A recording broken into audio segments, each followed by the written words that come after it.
针对南韩6点钟的戒严，当地咱友邦访问咱总统赖清德是指示国安单位要掌握相关的消息，要确保公民甲国家的安全。不过，立法院民进党团是有伫网络顶悬大文，点名咱国内的南北台国防预算违宪扩权，讲咱台湾嘛有黑暗的势力，这是引起在野党的批评。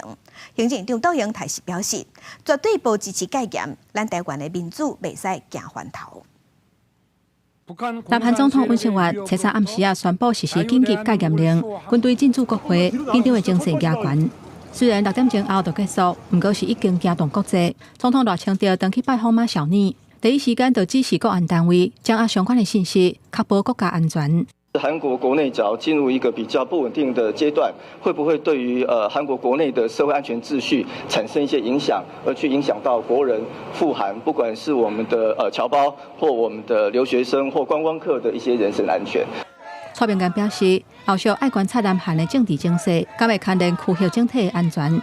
国内朝野嘛高度警戒。不过，立法院民进党团第一时间伫社群发文，讲南北台国防的预算，甲违宪扩权等等的议题。 讲台湾当咧对抗黑暗势力的吞达，去互批评讲是咧威胁在野党支持戒严，引起争议了后，虽然因是紧甲这个破文抬掉，不过那边要是真红火刀，反倒等来碰绿赢，无迄个面对民主。我们绝对不容许台湾发生戒严。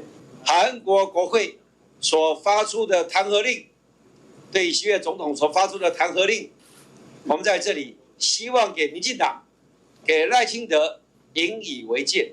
自由。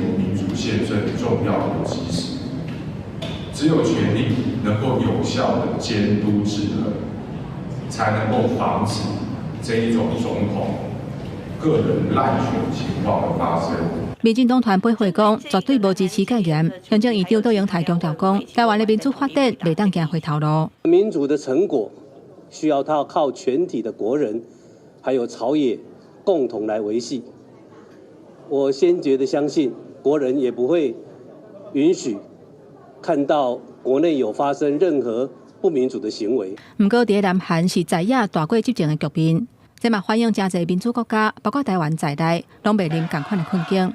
林淑环认为讲，应该把南韩戒严的事件当作一面镜，朝野攻防都要透过协调，双方要有更加侪共识来减少冲突发生。记者综合报道。